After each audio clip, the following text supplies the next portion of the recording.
Hello everybody and welcome back to a man who's really in love with his hoodie. My name is Evan Ediger and today we're looking at some British food. The last time I made a tier list video about British food restaurants, well, everyone was in uproar because a lot of those places only existed in London. However, today we're using some staples. We've got the bangers and mash. We've got the shepherd's pie. We've got the full English, the trifle. I'm not trifling. It's time to jump in. Also, by the way, today's video is sponsored by NordVPN, so wow, you'll be hearing more about that in the middle of the video. All right, so right off the bat, bangers and mash. Bang on about bangers and mash. You know what?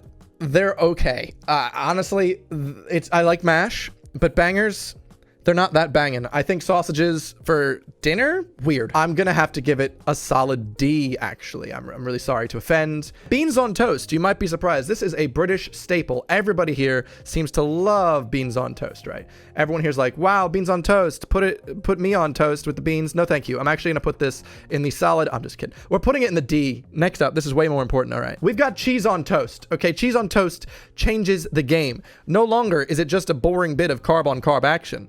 Now, we add the American staple, cheese. I'm gonna give that an entire point extra. Dare I say, 2 entire points. I was being really rude to beans on toast, but put some cheese on it.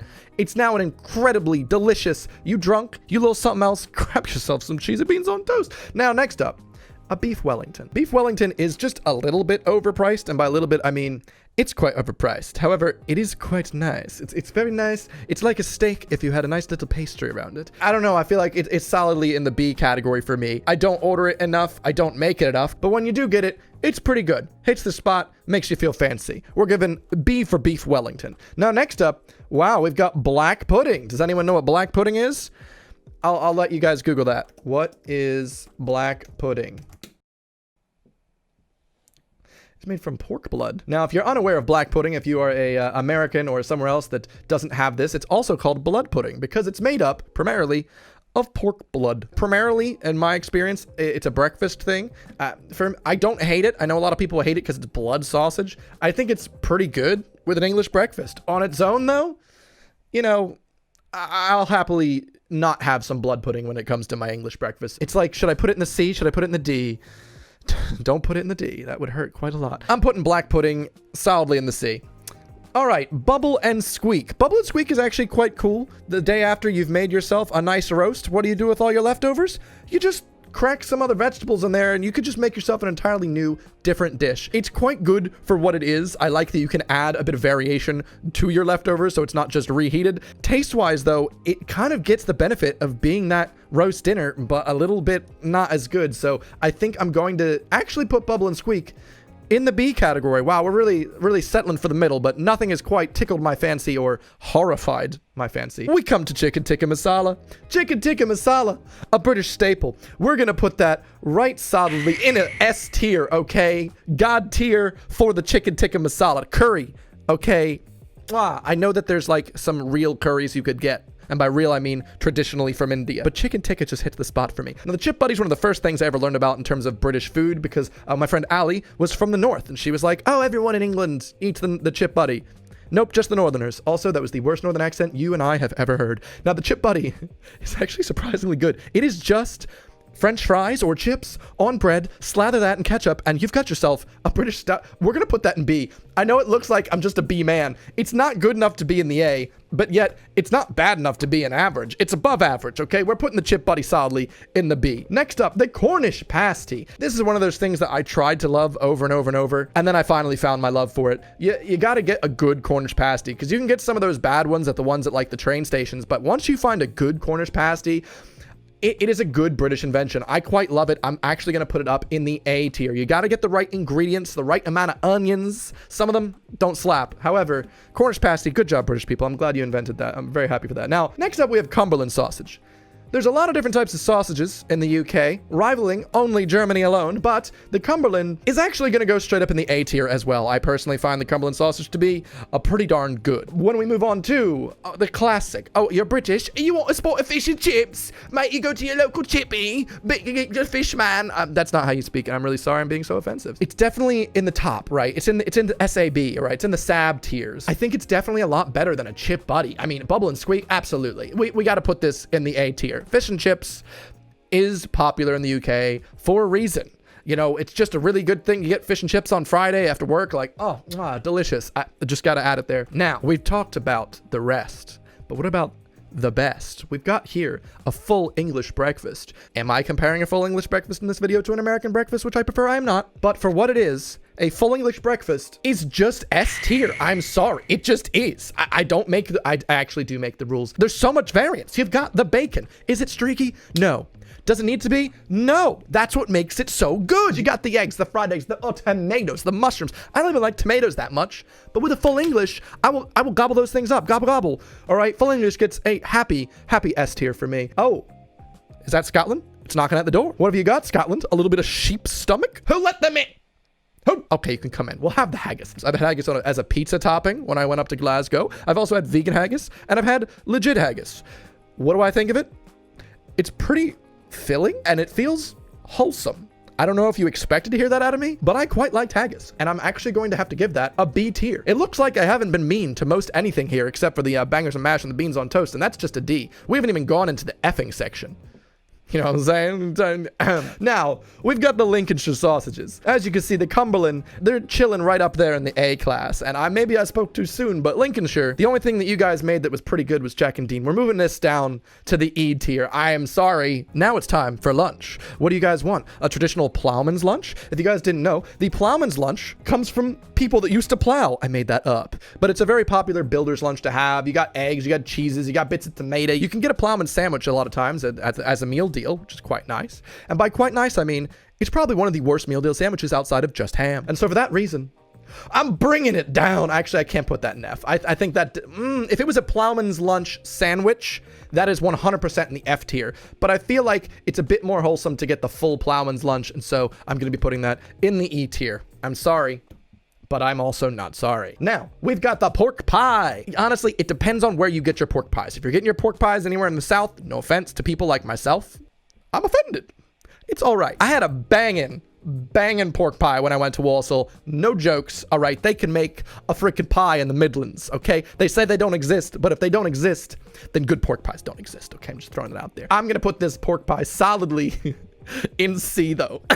I just find that they're pretty like filling and beefy, but despite being pork. But yeah, it's one of those like stereotypical British foods. It's very beige. It just kind of suits me, I suppose. I'm all right with it staying in the C tier. Now, the Scotch egg is quite an interesting invention. It's like reshaping an egg. You got the egg in the middle. You got beef around it. You got some breadcrumb. It's quite an interesting food that you guys have made. I don't know why you made it. I'm genuinely going to put this in F tier. I'm sorry, we finally do have an F. Come on, out of everything that I've got on this list, I don't think anyone's gonna argue about this. Have you ever finished a Scotch egg? That's like a 1-2 bite thing. They're not looking, it's gone. Shepherd's pie, surprisingly wholesome. This is one of those things that we do also have in the US, shepherd's pie and cottage pie. Even if I think it tastes somewhat all right, there's such a wholesome air to a shepherd's pie. Like, it just feels like your mama's made it, regardless of where you get it. Oh, is it gonna be the B? Is it gonna be the A?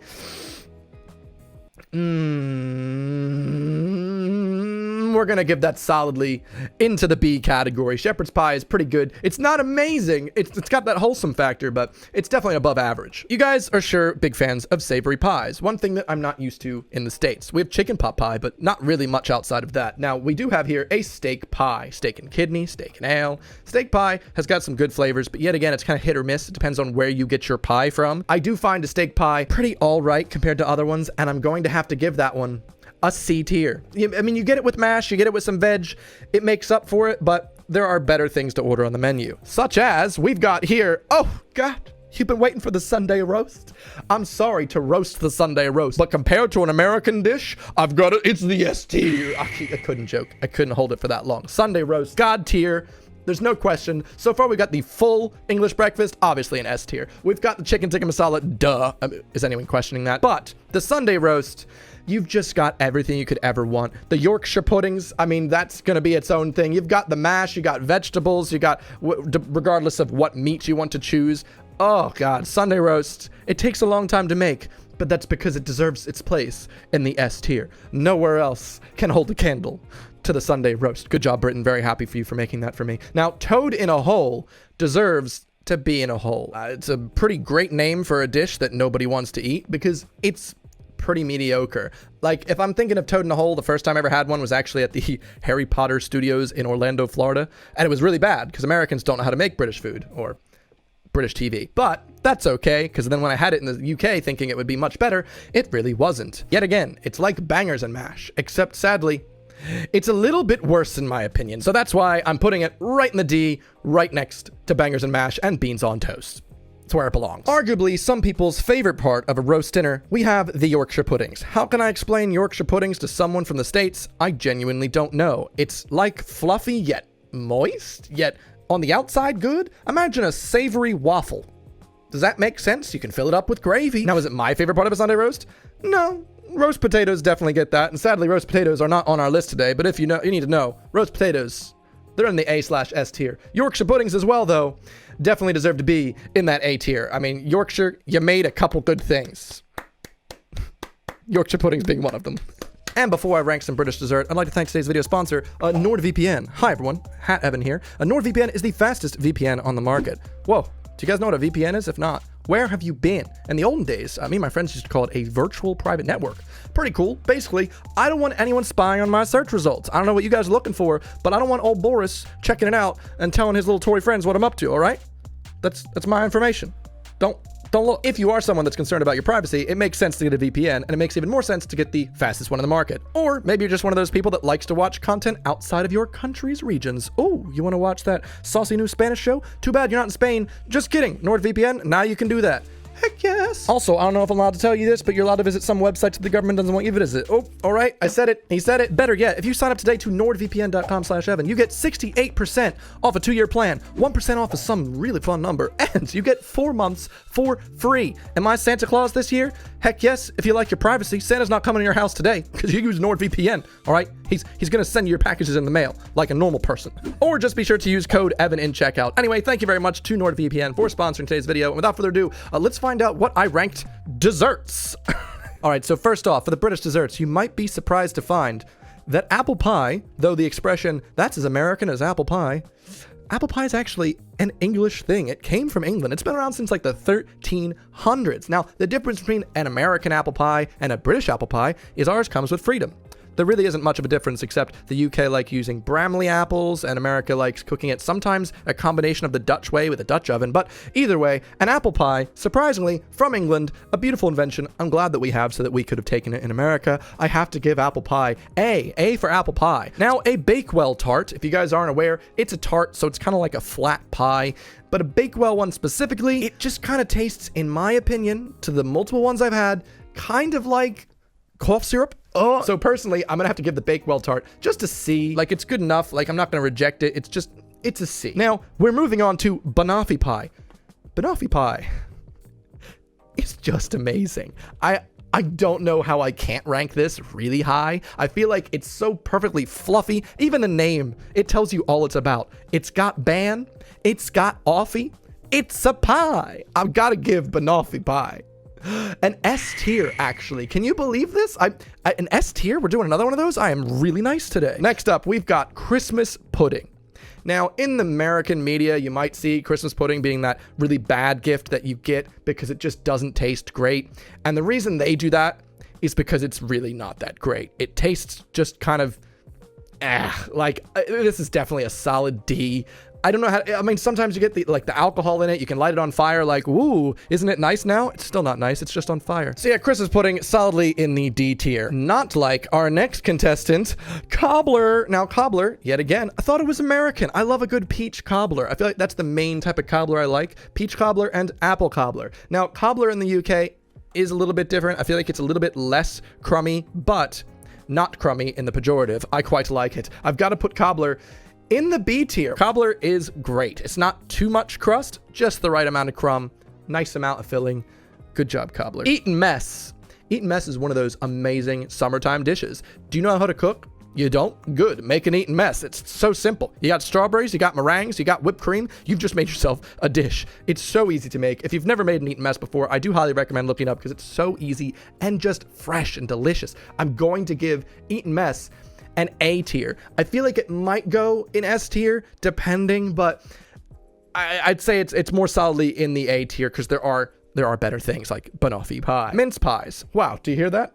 Santa's coming. Hear the sleigh bells. We got the Christmas tree. Mince pies are a Christmas delicacy. And by delicacy, I mean they just kind of taste yet again like off-brand Pop-Tarts. I don't want toaster strudel. I don't want these mince pies. I eat them as a pleasantry when someone offers them to you. Like if you go to your grandma's house, your nan's in the UK, and she offers you tea, you don't say no. You just throw it in the plant behind you when she's not looking. They're just highly overrated, and I'm going to have to give them into the yeah, honestly, it's solidly in the E tier. Next up, scones, scones, whichever way you pronounce it, I don't really care. Scones, it doesn't matter if you put the jam on first, the clotted cream on first. They are messy as heck, okay? They're like Nature Valley bars. You try and take a little bite of your scone and it's all over everything. Even though they are messy, they are very simple and delicate and delicious. Not the ones they have in the US. I will say, American scones, if you didn't know this, are basically muffin consistency. It's just very, very sweet. They're not meant to be that sweet. I am actually going to say the British one is better. Wow, can you believe this? I am going to give scones a solid B tier. I'd put them higher, but they're way too messy, and I really honestly hate how much mess comes with them. We're at the bottom of our list now. You can really see that beautiful distribution coming along here. We've got sticky toffee pudding. Sticky toffee pudding. It's so close to S tier. Like it's going to go in the A tier. Sticky toffee pudding is freaking great, but sometimes people have the audacity. Maybe it's meant to. Some people put raisins in their sticky toffee pudding, and I say no. On a normal good day, sticky toffee pudding is the A tier. It's close to banoffee pie. Like it's pretty close. But if I had to choose between the two, banoffee pie. You can't give everything an S, guy. Treacle tart I learned about from the Binging with Babish series / from Harry Potter. It's really wholesome and nice and sweet, and it's literally just an entire jar of golden syrup poured into a tart. And you know what? It's not bad, except it's not good, but it's not bad, but it's not that. We're going to have to give it a B. Coming up towards the last three here, we've got trifle. Now, trifle is kind of like eating mess, but a bit more of the jellied bits. But whenever I'm eating trifle, as soon as you get to that jelly bit, I'm done. I'm not interested. I've actually got to put that solidly in the C. Now we've got the Victoria sponge. Think about a cake. Think about in between. Instead of just icing, throw in some jam. Said no one. Now, Victoria sponge cake is pretty good, but there's just a lot better cakes out there. So, especially from Germany, especially from the US, Victoria sponge solidly, I feel like I'm giving it a D. There's got to be some desserts in the D, and every Victoria sponge I've ever had is pretty dry, and it makes up for that with the jam, but it never makes up for it. It never makes up for it. Our last dessert comes from everyone's favorite country, Wales. Justice for Wales. We've got the Welsh cakes. If you're going to have a Welsh cake with raisins, get out of my house. That's traditional, I suppose, but I just do not like them. They do have them with chocolate chips as well. It's hard to describe what they are. If you're going to Wales, I'd say just get them, but I also sadly have to put them in the D rank. Sorry. They're just kind of... it's good to experience other cultures, so I'll have them. But if you offered me them and I wasn't in the mood for most anything, I'm not going to say yes to Welsh cake. And there it is. There is my tier list. I'm sure that none of you will have any disagreements with anything I've said, because last time I did this, all of you agreed. Actually, just know that if you're going to disagree with any of the points that I've made here, you can't put everything high and you can't put everything low, okay? You've got to have an even distribution. This distribution isn't too bad. And if you want another good distribution, subscribe to my channel, because I distribute good content every Sunday and Thursday. So whatever your comments are on this video, you're going to see them on Thursday for the community video. Thank you guys so much for checking out my channel. I know it's been a rough 2020, but I'm genuinely appreciative of all of the new people that have joined me this year, and also the people that have been sticking around for so long, watching me during this tumultuous period where I have a really hard time collabing and doing the things that I like doing British American stuff, because, well, you know, the current situation. Hopefully 2021 brings with it amazing new memories and new videos, and hopefully you guys are succeeding as much as I am. Hope we all live our life together in happiness. I'll see you guys on the next one. Goodbye.